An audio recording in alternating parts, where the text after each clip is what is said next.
questions for Coach. We'll start front right with Jameson.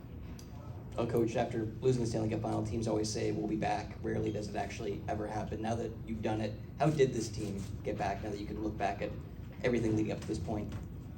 Well, it starts in our summer. A couple of really important things happened. And management is so good at looking forward to looking back at what we need. We added 3 NHL defensemen, and that was the critical part of the start. And penalty killers. And then, kind of, I don't know if I'd fire out leadership, but I would say the character of the players that left. They all came back strong. Didn't have much of a turnaround time, but in order to do that, you can't take much time off. And then you gotta get heavy in the gym, you gotta compete for it. So when we come back in September, they're stronger than they were when they left. And we do 2 things. We did it. Bill and his staff did an incredible job finding the people to fill the holes, short and long term, and then the players did the work on their own. Left side, second row. As you reminded me the other day, I asked you about Tarasenko scoring, and you said 1 a series. So he fulfilled his quota, I guess, today, or? Yes, but there's more to it, because his last 3 games have been fantastic and better each one. Right? So we didn't bring an ego here. And I've got a really high expectation of him based on memory. I saw him in St. Louis when they beat us the year they won the Cup. So good in that series.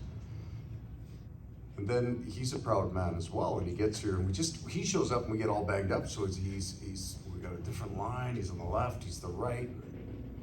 When we made the adjustment in this series and he moved with Lundell's line, he did. He likes talking hockey on the bench. I think that's really important. So now he's talking to Barkey for a month, and then he gets in with Lundy, and nothing changed, right? So he put his ego aside, and has continued to get better for us. So I'm happy for him because he wore it for a while. Not scoring is that thing he's bringing, right? But he brought a lot more in this series than that. I'm happy for him too, and then I get to be right. So doesn't happen very often. Front right. 2 things quick. Barkey just revealed that he defied you last year and touched the Prince of Wales trophy. I think Sasha's got a pretty good sense of humor. I don't remember. All I know is there's a picture somewhere here carrying it down the hallway. So at that point I had to say I told him to, right? It has nothing to do with anything, but we play our silly games. I know you're going to say this is not about you, but what does this moment mean to you? I know last year was what it was, and to have a chance to go back, what does it mean to you? As you said here right now. It's last year I thought every series was an event and an achievement for how far we had traveled. And it did matter that it was Boston at 132 points, so it was a major deal. Last year after we finished the Carolina series, I'm trying to find the right word, pandemonium's not the right word, but the energy level post-game was through the roof. Slightly subdued this year relative to that. It was lots of happy people, but maybe we've got a little more experience now. And I feel that way. Even on the bench, it wasn't insanity when the buzzer went. It was excitement, and rightfully so. They worked really hard to win. And I liked our 3rd period. To me, that's what it is for me. I walked away from that going, when the pressure got the greatest, we played our best hockey. The 3rd period was outstanding. Right side, third row. Paul, I thought Luosterainen tonight was just unbelievable from the start to the finish. What is it about him that allows him to really come up big in this type of environment as a young guy? Somebody told me Jessica, again, there you go. Somebody told me they got Lusty to do an interview. That's awesome. So there's growth. I would say that what allowed that 3rd period and the game in total is that's him every day. That's the way he trains. His game, very, very consistent right from the start.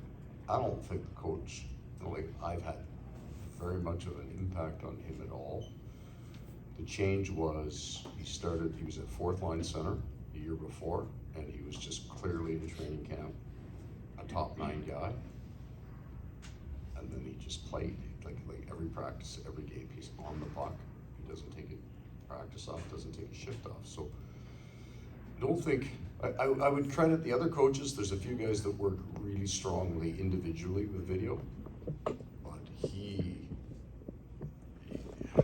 charted his own path to being as good as he was tonight. What you saw tonight is his game, and he just runs it every night. Front right. Paul, I want to ask about the play of your back line tonight. Eki and Forsling's pairing was great. You had big hits from Montour and Cooley out there. Just in a tight game like this, low scoring, how important was it for them not just to play well defensively, but to set the physical tone? Yeah, in different areas. So they had a bit of an adjustment in their game. I felt they put a lot more pucks deep, ran far stronger forecheck than they did early, which drove, I think, shot attempts higher early in that game, maybe through the first 30 or parts of the first 30. RD are working heavy corner work, and that's hard to do.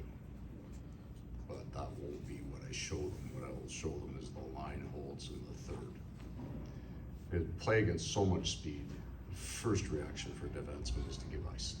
It's natural and normal, especially with a 1-goal lead and the pressure of the moment of the game, the conference, potentially conference-ending game. They got really good and mobile at the line. Montour hit in the third period. That's what I'll walk away. They were especially good. It takes some courage to hold the line against a team with that skill level. You can just as easily give ice and nobody will blame you. Back end help the line. Front left. It seems like after last year's final, the mood was a lot more celebratory. This year, it's Kobe Bryant, job's not finished-esque. I mean, what makes this year's group so much different in that kind of regard? Experience helps you with a plan, for sure. They're just, on a personality basis, a more serious group.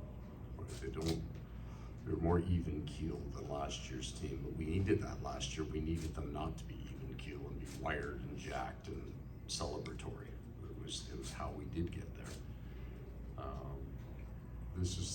It's personality-based. They came back to camp with an eye on where they wanted to go, and we've seen that all year. Take 2 more questions. Front left. Paul, I guess looking back now, what stood out most about this Rangers team and the job that Peter Laviolette did throughout the course of this season? Pete has an incredible ability to develop an identity with his teams. And you go back and in 2016 went to speed. Like, they timed that rule changes so very well. I think of Eric Cole. And then the Philadelphia team, almost the same idea, right? Michael Layton is in goal when they get to the Stanley Cup Final. The Nashville team prior to 18, we played them in the semifinals to 7 games. I thought that was brilliant goaltending by Pittsburgh was the difference in that series. I mean, he has the ability to develop an identity with the team, and they can run hot because of that. I also thought that Igor Shesterkin, I haven't seen a series by a goaltender like that since Jose Theodore in 2002. He won the Hart Trophy that year. And we had a very similar experience until kind of the last game, where he was just lights out. We got in alone at least 4 times in games 1 through 5, and 6 times one game. We got nothing. He was brilliant in this series. I just didn't think I needed help. You guys needed any help saying that, so I just tried to. Yeah, he's pretty good. Last question, left side, second Oh, we row. can't do that because she showed up here in a red shirt, so she's got to get a question in. She's got to remember. But we'll do 2 more. Go ahead. Now you don't know your opponent, but what do you think of the task ahead, whether it's Dallas or Edmonton? I think there's a lot of New York Rangers in both these teams. Like, they're brilliant speed, and dynamic off the rush. That would be our sense, that the Boston Bruins series to the New York Rangers series is completely different.